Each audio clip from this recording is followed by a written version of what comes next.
Classes खत्म होने वाली हैं, लोग अभी भी जो है ग्रुप में नंबर ऐड कराना चाहते हैं। चलो आज हम लोग जिस टॉपिक पर चर्चा करेंगे,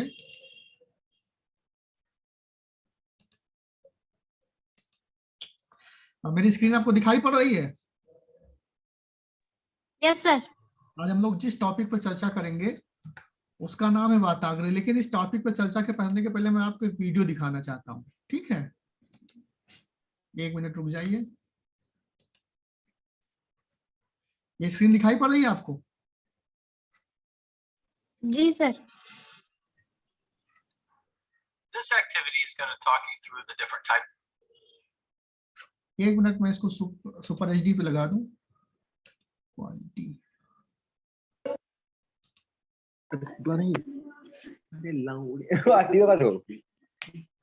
mute.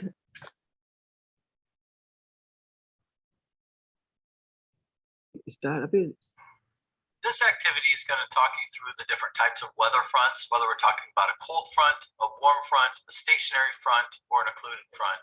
I want you to notice that I'm going to be reading from the topmost margin here, and at any point on your own, you could Google search or whatever your search engine, weather fronts, animations, and you could type Pearson or Prentice Hall. Those are publishers of a science company, and you could find this very animation.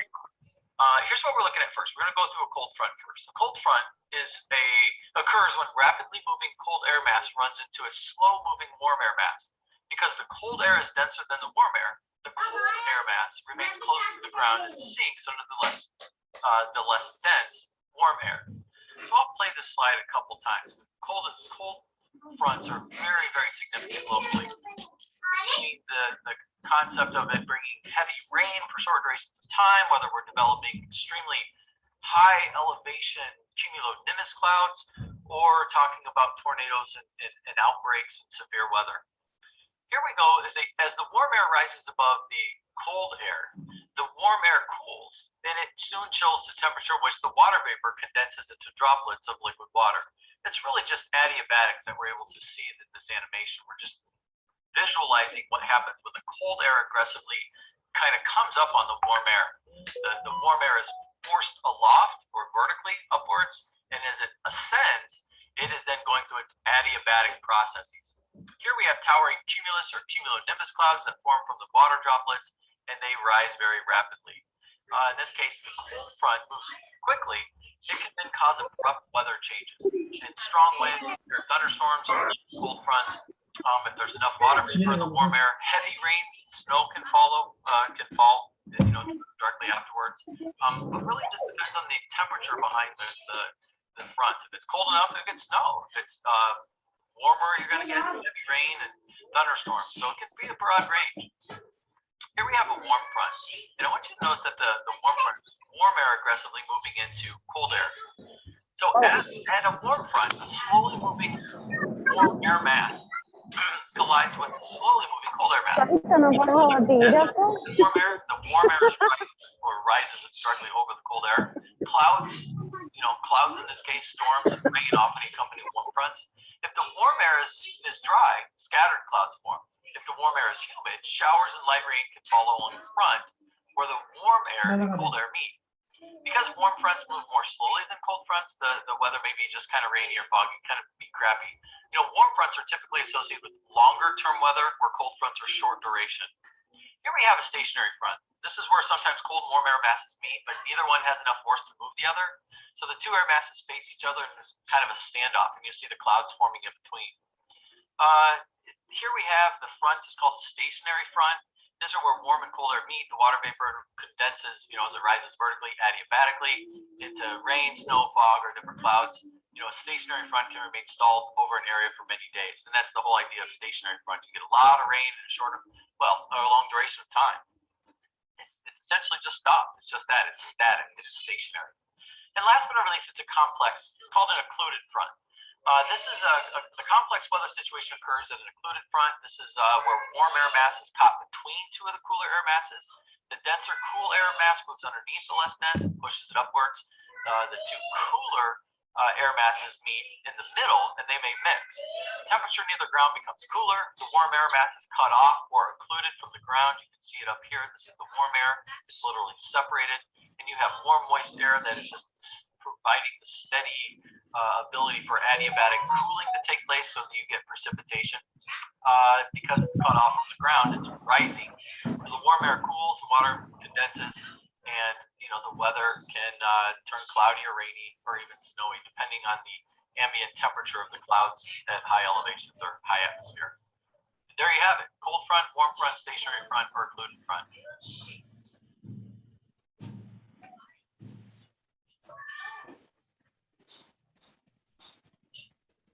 कुछ समझ में आया आपको?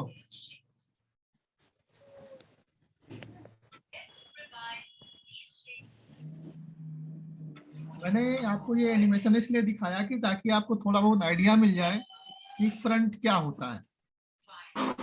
Front का हिंदी में बोलते हैं वाताग्र। क्या बोलते हैं फ्रंट को हिंदी में? वाताग्र। वाताग्र। जैसे हम लोग कहते नहीं है, फ्रंट का मतलब होता है दो अलग अलग स्वभाव के लोग जब एक दूसरे के सामने खड़े हो जाते हैं। जैसे युद्ध में क्या होता है, दो अलग अलग देशों की सेनाएं।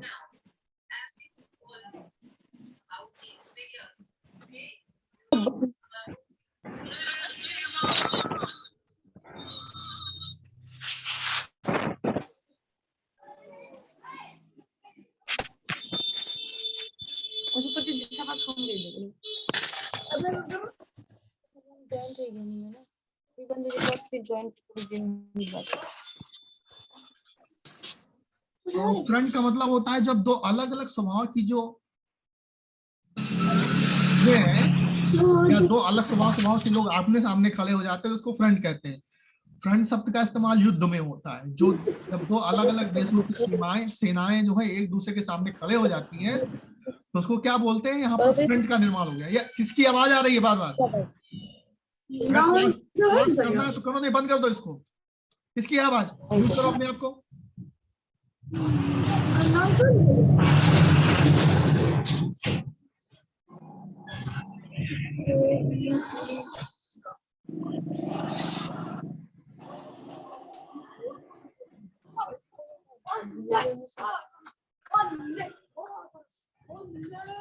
किसकी आवाज आ रही है? ये इन्फिनिक्स स्मार्ट 5 किसका है? तो मैं बात कर रहा था कि फ्रंट का मतलब क्या होता है, जो अलग अलग दो स्वभाव की, जैसे एक तरफ कोल्ड वायु राशि है या कोल्ड एयर मास है, एक तरफ जो है वार्म एयर मास है। जब एक तरफ ठंडी वायु राशि, एक तरफ गर्म वायु राशि एक दूसरे के सामने उपस्थित हो जाती हैं और उनके मिलने से एक ढलुआ सतह का निर्माण होता है, तो उसको हम क्या कहते हैं? उसको कहते हैं वाताग्र का निर्माण करना, या उसको क्या बोलते हैं? वाताग्र कहा जाता है। देखो ये पूछ की परिभाषा दी हुई है, जब दो भिन्न स्वभाव वाली वायु राशियों के आमने सामने मिलने से ढलुआ सतह का निर्माण होता है, तो उसे किसकी बार बार वॉइस आ रही है?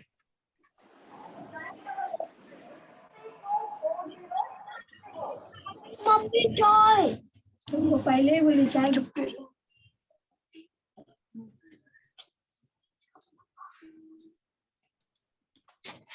देखो अगर क्लास करने में तुम लोगों को अच्छा ना लगे तो ज्वाइन मत किया करो, क्लास को बीच में डिस्टर्ब मत किया करो।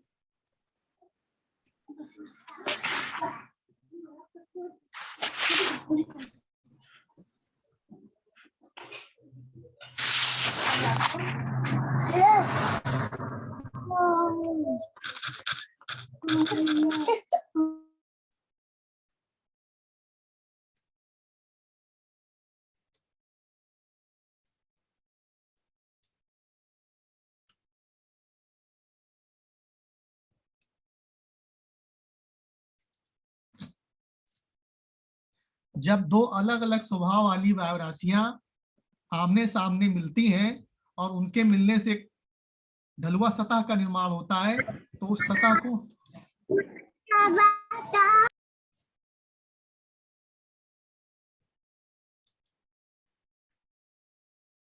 कौन है भाई? किसकी आवाज आ रही है? शिवानी सिंह कौन है ये? शिवानी सिंह सर पता नहीं कौन खरबर खरबर कर रहा है।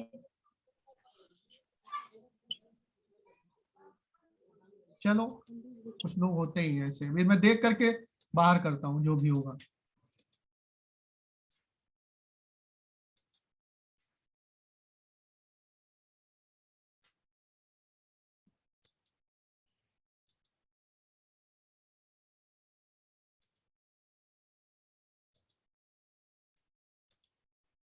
मैं बता रहा था कि जब दो अलग स्वभाव वाली जो वायरासियां हैं आमने सामने मिलती हैं और उनके मिलने से ढलुआ सतह का निर्माण होता है, तो ऐसी परिस्थिति को या ऐसी संक्रमणीय सतह को क्या कहा जाता है? वाताग्र कहा जाता है।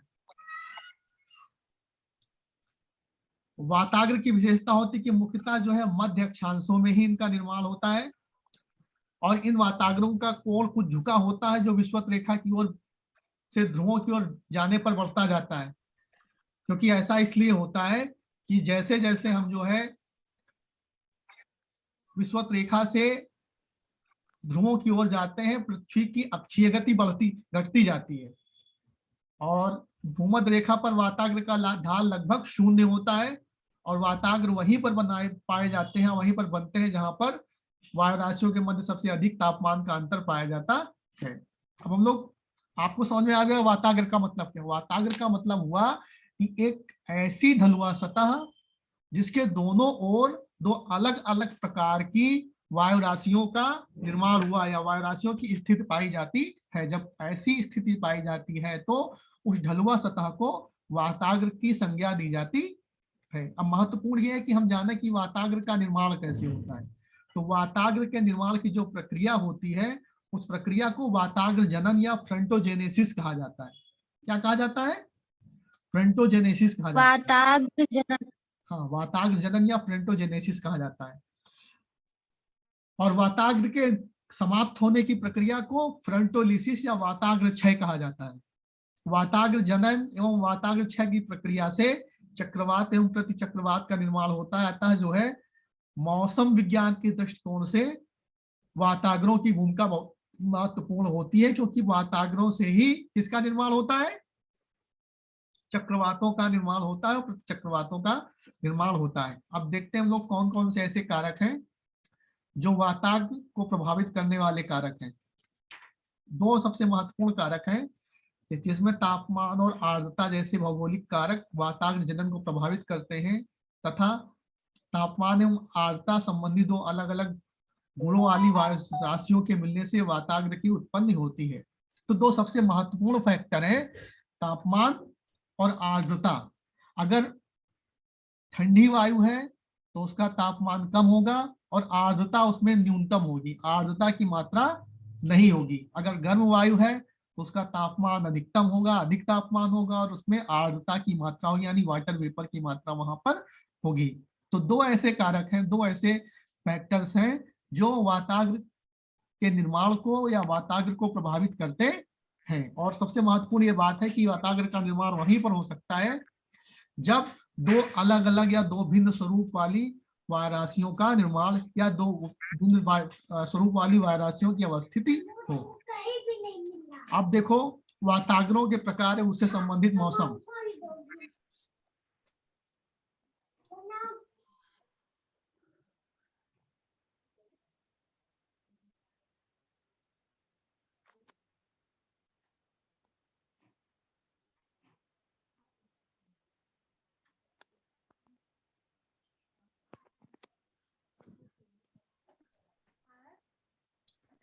तो वाताग्र मुख्य रूप से चार प्रकार के होते हैं। कितने प्रकार के होते हैं? चार प्रकार के। सबसे पहला है हाँ शीत वाताग्र या कोल्ड फ्रंट। कोल्ड फ्रंट की विशेषता क्या होती है कि इसमें जो है शीतल एवं भारी वायु राशि बहुत तेजी के साथ उष्ण वायु राशियों को ऊपर ढकेलती है। जैसे ये चित्र दिखाई पड़ रहा है आपको? जी सर। ये चित्र दिखाई पड़ रहा है आपको? जी सर। तो यहाँ पर ये जो है कोल्ड एयर है नीचे की ओर और इधर है वार्म एयर। तो कोल्ड एयर क्या करती है? अधिक प्रभावी होती है और ये तेजी के साथ वार्म एयर को ऊपर की ओर फेंकती है। ये क्या करती है? वो तेजी के साथ हमेशा वार्म एयर हमेशा ऊपर जाएगी और कोल्ड वेव में हमेशा नीचे आएगी। जब कोल्ड वेव या कोल्ड एयर प्रभावी होती है और वार्म एयर को ऊपर की तेजी के साथ फेंकती है तो उसको क्या बोलते हैं हम?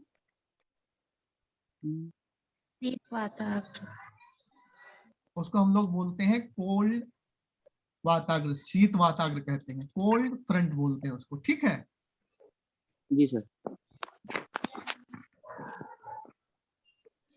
अब हम लोग इसमें विशेषता क्या होती है, चूंकि शीत वाताग्र का ढाल अधिक होता है इसलिए थोड़े समय में तीव्र वर्षा होती है। इसकी विशेषता क्या होती है कि चूंकि इसमें जो है इसका ढाल अधिक होता है इसलिए थोड़े समय में तीव्र वर्षा होती है और अधिक समय तक रुक जाने पर तड़ित झंझा का निर्माण होता है और तेजी के साथ आगे बढ़ता है तो मौसम जल्दी साफ हो जाता है। तो इसमें मौसम की विशेषता, ये 3 विशेषताएं होती हैं। इनका ढाल अधिक होता है इसलिए थोड़े समय में तीव्र वर्षा होती है, अधिक समय तक रुकने पर तड़ित झंझा बन जाते हैं और अधिक तेजी के साथ आगे बढ़ने पर तेजी के साथ इसमें मौसम भी साफ हो जाता है। तो दूसरा देखते हैं, दूसरा जो वाताग्र है उसको अभी जो आपने एनिमेशन देखा था उसमें इन्हीं 4 टाइप के एयर मासेस के बारे में बताया जा रहा था। दूसरा है उष्ण वाताग्र या वार्म फ्रंट। जब गर्म वायु तेजी के साथ ठंडी वायु राशि के ऊपर, यानी इसमें गर्म वायु राशि प्रभावी होती है और ठंडी वायु राशि जो है न्यूट्रल होती है। जब गर्म वायु राशि तेजी के साथ ठंडी वायु राशि के ऊपर स्थापित होती है तो उष्ण वाताग्र का निर्माण होता है और इसका ढाल 1:100 से लेकर के 1:400 तक होता है। देखिए ये चित्र आपको दिखाई पड़ा, देखो इसमें वार्म एयर प्रभावी है और कोल्ड एयर के ऊपर जो है, क्योंकि हमेशा वार्म एयर ऊपर जाएगी, कोल्ड एयर हमेशा नीचे रहेगी, वार्म एयर ऊपर जाएगी। लेकिन महत्वपूर्ण यह है कि कौन ज्यादा प्रभावी है। अगर वार्म एयर प्रभावी है तो वार्म फ्रंट का निर्माण होगा और कोल्ड एयर प्रभावी है तो कोल्ड एयर का या कोल्ड फ्रंट का निर्माण होगा। अच्छा, इसमें इसकी विशेषता क्या होती है, जैसे कोल्ड वेव में क्या होता है कि वाताग्र में ढाल हल्का होता है जिस कारण जो है वर्षा धीमी होती है लेकिन लंबे समय तक होती है।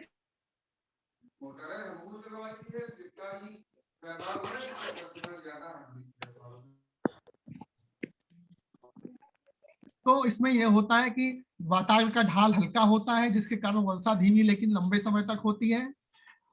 वाताग्रों में बादल जो है कई प्रकार से बदलते रहते हैं। इसमें पश्चाप स्तरीय मेघ तथा उच्च स्तरीय मेघों का निर्माण होता है। अभी आगे हम जब आपको पढ़ाएंगे, जब टाइप्स ऑफ क्लाउड्स पढ़ाएंगे तो आपको बताएंगे कि कितने प्रकार के मेघ होते हैं, कितने प्रकार के बादल होते हैं, उनसे क्या क्या उनकी विशेषताएं होती हैं। ठीक है, तो जो कोल्ड फ्रंट की विशेषता होती है उसके बिल्कुल विपरीत जो है वार्म फ्रंट की विशेषता होती है। तीसरा आ जाते हैं हम लोग अधिविष्ट वाताग्र। जब शीत वाताग्र उस वाताग्र में मिल जाता है तथा गर्म वायु का सतह से संपर्क समाप्त हो जाता है तो उसको क्या बोलते हैं, क्लाउड अधिविष्ट वाताग्र कहा जाता है। और इसमें दोनों फ्रंट की विशेषताएं पाई जाती है। जब अभी आपने ये देखिए, ये चित्र दिखाई पड़ रहा है आपको, देखो यहाँ पर इतना ज्यादा प्रभावी हो गया कि नीचे की सतह से उसका जो है जो वार्म एयर मास है उसका निचली सतह से बिल्कुल संपर्क खत्म हो गया, यानी पूरी तरह से जो है वार्म फ्रंट ऊपर की ओर प्रभावी हो गया और नीचे की ओर क्या हो गया, कोल्ड एयर मास जो है प्रभावी हो गया। तो इस प्रकार का जब वाताग्र का निर्माण होता है तो उसको अतिविष्ट वाताग्र कहा जाता है। क्या कहा जाता है, अतिविष्ट वात्र महासागर। मात्र महासागर नहीं, वाताग्र फ्रंट। हाँ, इंग्लिश मीडियम तो नहीं है, नहीं सर। सबसे लास्ट में हम लोग जो बात करते हैं स्टेशनरी फ्रंट यानी स्थायी वाताग्र। इस स्थायी वाताग्र में क्या होता है कि दोनों विपरीत वाली जो वारासियां एक दूसरे के समानांतर चलती हैं, इसमें कोई भी वायु ऊपर नहीं जाती है और इस प्रकार जो है स्थायी वाताग्र का निर्माण होता है। इसकी विशेषता होती है कि इसमें चक्रवातों का निर्माण नहीं होता है। तो एक महत्वपूर्ण फैक्ट ये है कि निम्न में से कौन सा ऐसा वाताग्र है जिसमें चक्रवातों का निर्माण नहीं होता है, तो कौन सा होता है, स्थायी वाताग्र में चक्रवातों का स्थायी वाताग्र। हाँ, देखो जैसे आपको चित्र दिखाई पड़ रहा है, इसमें दोनों वार्म एयर और कोल्ड एयर एक दूसरे के समानांतर प्रवाहित होती है, ना कोल्ड एयर नीचे जाती है ना वार्म एयर ऊपर जाती है। तो इस प्रकार से स्थायी वाताग्र का निर्माण होता है, इसको स्टेशनरी फ्रंट कहा जाता है। यहाँ तक किसी को कोई दिक्कत? सबसे महत्वपूर्ण लोग वाताग्र का मतलब होता है जब दो विपरीत स्वभाव वाली वायु राशियां एक दूसरे के आमने सामने आ जाती हैं और उनके द्वारा एक ढलुआ सतह का निर्माण होता है तो ऐसी परिस्थिति को या ऐसी स्थिति को क्या कहा जाता है? वाताग्र की संज्ञा दी जाती है। वाताग्र का महत्व इसलिए है क्योंकि वाताग्रों के द्वारा यानी वाताग्र जनन और वाताग्र क्षय के द्वारा ही हमारी पृथ्वी के धरातल पर चक्रवातों और प्रति चक्रवातों का निर्माण होता है। 4 प्रकार के वाताग्र होते हैं। उष्ण वाताग्र यानी जिसमें जो है गर्म वायु राशि प्रभावी होती है। ठंडा वाताग्र या कोल्ड वाताग्र या शीत वाताग्र जिसमें जो है कोल्ड एयर मास प्रभावी होती है। अधविष्ट वाताग्र जिसमें जो है ठंडी जो गर्म वायु राशि होती है उसकी जो है सतह से उसका संपर्क खत्म हो जाता है, वो ठंडी वायु राशि के ऊपर प्रभावी हो जाती है। और चौथा है स्थायी वाताग्र जिसमें जो है ठंडी और गर्म वायु राशियां एक दूसरे के समानांतर प्रभावित होती हैं। और यह ऐसा वाताग्र होता है जिसमें जो है किसी भी प्रकार के चक्रवात का निर्माण नहीं होता है। नहीं। यहाँ तक समझ में आ गई बात आपको? यहाँ तक किसी को कोई दिक्कत हो तो पूछ सकते हैं। अब देखो वाताग्र का अध्ययन इसलिए किया जा रहा है क्योंकि आगे हमको चलकर के चक्रवात पढ़ना है। चक्रवात, और अगर आप चक्रवात का कंडीशन ये है कि जब तक आप वाताग्र जनन कैसे होता है, वाताग्र क्षय कैसे होता है, और पृथ्वी के धरातल पर कौन कौन से क्षेत्र ऐसे हैं जहां पर वाताग्र प्रदेश पाए जाते हैं या वाताग्रों का जनन होता है, तब तक आप जब तक ये नहीं समझेंगे तब तक ये हैंड रेज क्यों कर रहे हैं अभय सिंह? कोई सवाल पूछना है? नहीं सर। तो देखो वाताग्र प्रदेश क्या होता है? 2 भिन्न वायु राशियों के मिलने से जो संक्रमण क्षेत्र बनता है उसको हम क्या बोलते हैं? फ्रंटल जोन या वाताग्र प्रदेश कहते हैं। हमारी पृथ्वी के धरातल पर 3 प्रकार की वाताग्र प्रदेश पाए जाते हैं। पहला है आर्कटिक वाताग्र प्रदेश,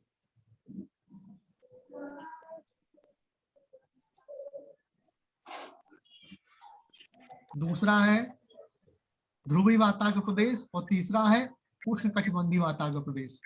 ये आप चित्र को देखिए, आपको समझ में आ जाएगा। पहला ये आपको दिखाई पड़ रहा है इंटर ट्रॉपिकल कन्वर्जेंस जोन, इसको उष्ण वाताग्र प्रदेश बोलते हैं। उसके बाद पोलर फ्रंटल जोन, इसको जो है ध्रुवीय वाताग्र प्रदेश बोलते हैं। और तीसरा जो है वो है आर्कटिक वाताग्र प्रदेश। ठीक है, जो हमने आपको बताया है। अब देखो इसकी विशेषता समझ लें। आर्कटिक वाताग्र प्रदेश महाद्वीपीय तथा जो ध्रुवीय सागरीय हवाएं होती हैं उनके मिलने से बनते हैं। ये अधिक सक्रिय नहीं होते हैं क्योंकि वहां पर मिलने वाली वायु राशियों में तापमान में बहुत कम अंतर पाया जाता है। इनका विस्तार यूरेशिया तथा उत्तरी अमेरिका के भागों में होता है। दूसरा जो प्रदेश है ध्रुवीय वाताग्र प्रदेश, लगभग 30 डिग्री, ये दिखाई पड़ा 30 डिग्री से लेकर के 60, ये 30 डिग्री से लेकर के 60 डिग्री के मध्य इनका विस्तार होता है।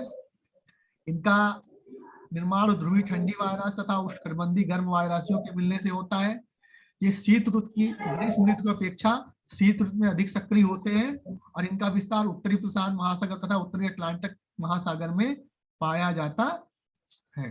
तीसरा है उष्णकटिबंधीय वाताग्र प्रदेश। इनका प्रदेश मुख्य रूप से विषुवत रेखीय निम्न वायुदाब की पेटी में होता है। इनका निर्माण निम्न दाब पर उत्तर पूर्व तथा दक्षिण पूर्वी व्यापारिक हवाओं के मिलने से होता है।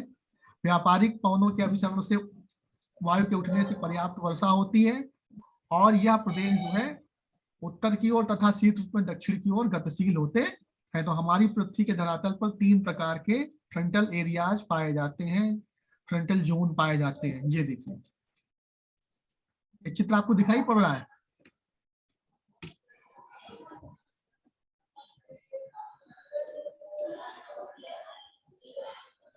यहां तक किसी को कोई प्रॉब्लम? No sir. अब हम लोगों ने फ्रंट को पढ़ लिया। जब हवाएं जो है, अब इसको थोड़ा सा बेटा इसको थोड़ा समझाने की कोशिश करते हैं। जब मैंने आपको एक मास्फेरिक विंड सर्कुलेशन पढ़ाया था तो बताया था कि उत्तरी गोलार्ध में हवाएं अपनी दाहिनी ओर तथा दक्षिणी गोलार्ध में अपनी बाईं ओर मोड़ जाती है। ठीक है, ऐसा कोरियालिस बल और फेरल के नियम के कारण होता है। और इसी नियम के कारण जब 2 विभिन्न स्वभाव वाली हवाएं मिलती हैं तो उनसे जो है एक जोन का निर्माण होता है, एक संक्रमण मेखला का निर्माण होता है, जिसको हम लोग फ्रंट या वाताग्र कहते हैं। और जब यही फ्रंट निर्माण होने के बाद जब इसका समापन होता है, जब इसका क्षय होता है, तो उसके बाद हमारी पृथ्वी के धरातल पर वाताग्रों व चक्रवातों और प्रतिचक्रवातों का निर्माण होता है। इसको थोड़ा सा मैं देख चाहूंगा कि आपको कोई अगर बढ़िया एनिमेशन मिलता है तो बताता हूँ आपको।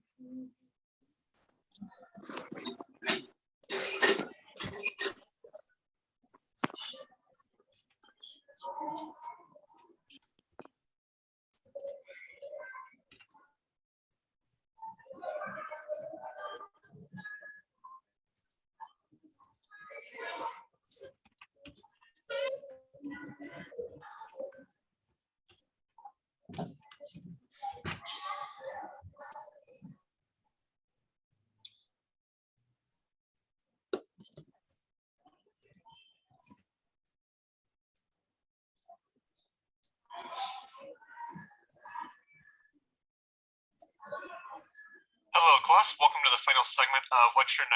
And in this final segment, we are going to talk about something called frontogenesis and frontolysis and take a look at some of the mathematics behind fronts, which kind of relates to these two concepts. So with that, let's go ahead and dive right into it. So first off, we'll start with the definition of frontogenesis. Frontogenesis refers to any sort of process that would tend to create or intensify a front. And usually by intensify front, we mean intensify the thermal gradient that is the front itself. So if we intensify the thermal gradient of a front, then we say that we then intensify the front. But this can also refer to the process of creating a front from maybe there was nothing to begin with. Maybe there was no temperature gradient there to begin with, but anything that cools the warm side and or heats the cold side focusing on a surface fronts, but we also need an equation that will also work for us in upper air fronts. And the best way to accomplish that is to use potential temperature instead of actual air temperature. So this is how things are going to start. And we also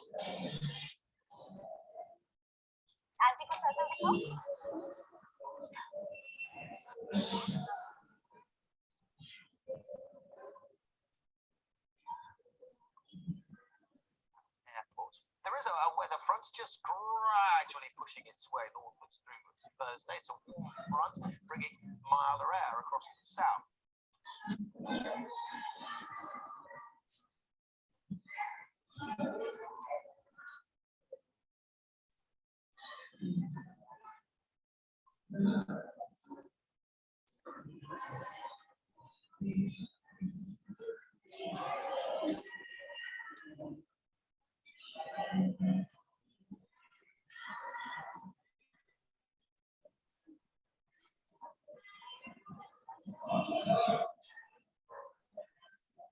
The weather changes every day.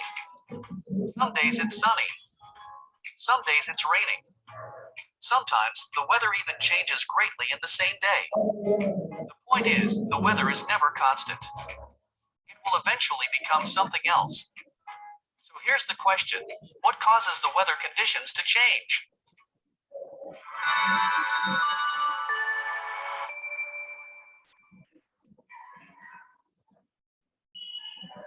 In order to understand what causes the weather to change, you first must know what makes up the weather. Weather conditions are a result of air masses. An air mass is a large body of air that forms over water or land in either tropical or polar regions. If the air mass forms over tropical regions, it will be warm. If the air mass forms over polar regions, it will be cold.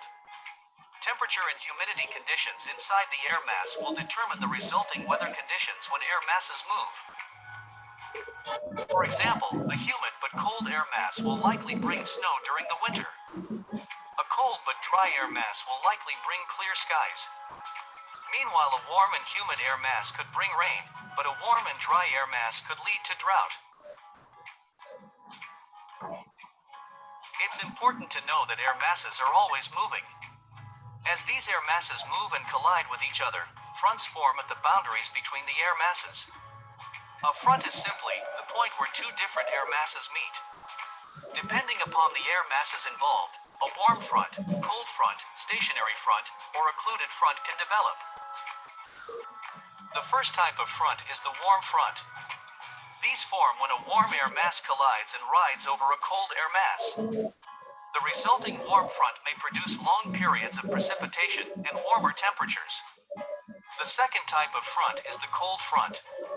These form when a cold air mass collides and slides under a warm air mass. The resulting cold front may produce thunderstorms and sometimes tornadoes and cooler temperatures.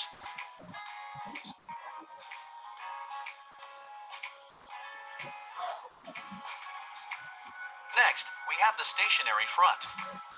These form when a cold front and a warm front get into a standoff and neither wants to move. Stationary fronts may produce long periods of precipitation. Finally, we have the occluded front. When a cold air mass pushes into a warm air mass that is behind a cool air mass, the warm air mass is pushed up above the cooler air masses. The resulting occluded front may produce long periods of precipitation. You can think as occluded fronts as a sandwich. The warm front is the meat and cheese, and the cold fronts are the bread. Air temperature isn't the only thing that affects the conditions of the weather. Air pressure will have a great impact on weather conditions. There are two types of pressure systems: high pressure and low pressure. High pressure systems usually signal more fair weather with winds circulating around the system in a clockwise direction. Low pressure systems with counterclockwise circulating winds often result in rainy and or stormy weather conditions. The characteristics of pressure systems can be seen on this weather map clearly. The high pressure systems are represented by a blue H. The low pressure systems are represented by a red L. The weather is clear in the zones near the blue H. However, there is precipitation and stormy weather conditions in the regions with the red L.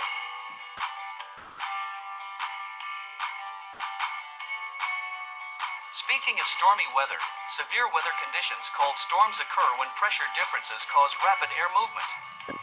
Conditions that bring one kind of storm can also cause other kinds of storms in the same area. For example, the same conditions that make a snowstorm in the winter can make a thunderstorm in the summer. A thunderstorm is a storm with thunder, lightning, heavy rains, and strong winds. These form within large cumulonimbus clouds, and usually form along a cold front, but can form within an air mass. A tornado is a rapidly whirling, funnel-shaped cloud that extends down from a storm cloud. Tornadoes have very low air pressure and strong winds. These can cause great damage to people and property. Tornadoes are likely to form within the frontal regions where strong thunderstorms are also present. Lastly, the biggest storms on the planet are called hurricanes. A hurricane is a low-pressure tropical storm that forms over warm ocean water.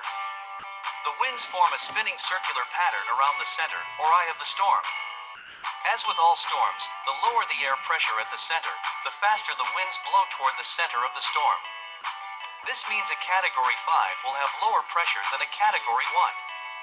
Hurricanes are also capable of spinning up tornadoes. Now it's time to spin the lesson into a quick review. Stick around till the end for all vocabulary words and their definitions. Weather conditions are the result of air masses. The characteristics of the air mass determine the weather conditions for the area. When air masses move and collide, they form fronts. Fronts are the boundaries between air masses. There are 4 types of fronts: cold fronts, warm fronts, stationary fronts, which is when the cold and warm fronts meet and don't move. And the 4th type of front is called an oculated front, which is when a warm front is sandwiched by cold fronts. Pressure systems are very... तो आप लोगों ने देखा कितने प्रकार के fronts होते हैं और वो किस प्रकार से हमारे वातावरण को प्रभावित करते हैं। जी सर। तो आज हम लोगों ने फ्रंट्स के बारे में पढ़ा, कल हम लोग पढ़ेंगे चक्रवात के बारे में। ठीक है, how many types are cyclone form in our earth and how they effect us. Okay yes sir. जी सर। फ्रंट में अगर आपको कुछ पूछना हो तो पूछ सकते हैं।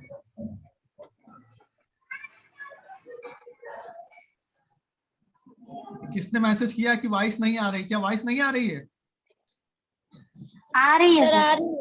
हाँ, तो अपना कनेक्शन चेक करो। ठीक है, तो फिर आप लोगों को कल जो है मैं पढ़ाऊंगा चक्रवात।